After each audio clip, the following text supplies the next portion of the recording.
The Hangzhou Spark faced their greatest challenge of the season. This was far more difficult than facing the Houston Outlaws or using a VPN to actually play the game and bypass the Chinese super firewall. We're going further than even Elsa on Winston. They had to beat Hanbin on Junker Queen and his minions while having Gushui as a solo tank. Just last week, we watched them spam Winston all day against streamers, and while they did roll them, the Fuel are actually a real Overwatch team. I do not know how they thought of this. I don't know how they even did it, but they sent Gushui on a retreat deep into the Appalachian Mountains, and he came out with a mental, physical, and spiritual connection between himself, the Earth, and Doomfist. He was rebirthed as the Chinese Dante. Now, it was a struggle to start on Lijiang Gardens. Maybe Gushui punched off the map. Perhaps the Spark only had a fight win off of their big ultimates and then did nothing. And quite possibly Shy was getting picked off first while doing his best Hydron cosplay. By rotating like rats with their teleporter, the Fuel were not dying and everything was going as forecasted. On Night Market, things looked like they were gonna play out the exact same way. Hanbin was anti-airing Leave and Lengza. Bliss was shoving people down multi-story buildings, and the Spark were only winning through their duplicate fight. But when overtime came on, things were different.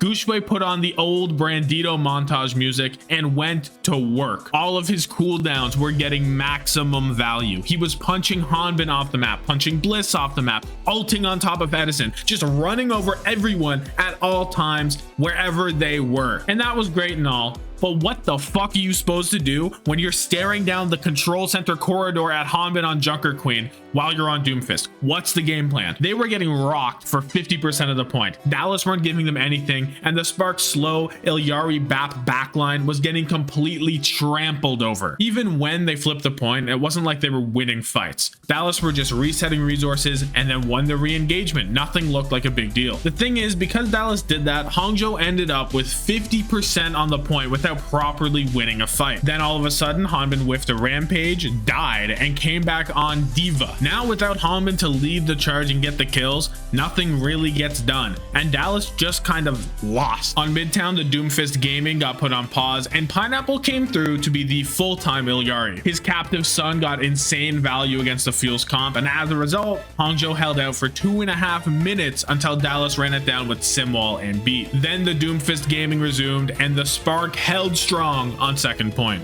Dallas were boxed. If they played together, Gushui slammed through, gained 5 million shield, and gave the Spark time to counter rotate while poking out Dallas. But if they played split, Gushui would shove their backline up against the wall, which could be a win depending on how they look at it. I don't know. Basically, Dallas were playing into a wrecking ball with a permanent fireball, and it didn't matter where they went. On the Sparks offense, they played for a Nano Blade on first and a Kitsune Rush on second, and they won with relative ease. Suravasa was an interesting map where Gushui pulled out the old reliable Winston and still somehow found value into Junker Queen and Reaper by baiting Hanbin in and having his team finish the job. Leave also came alive and was doing more than Sparkle with less resources on the Genji. Even on Sojourn and Genji, their best heroes, Edison and Sparkle had fewer final blows than Bliss on Lucio. And I get that that guy's insane, stalling out 2v1 against a Tracer Doom combo when he had no business living, but surely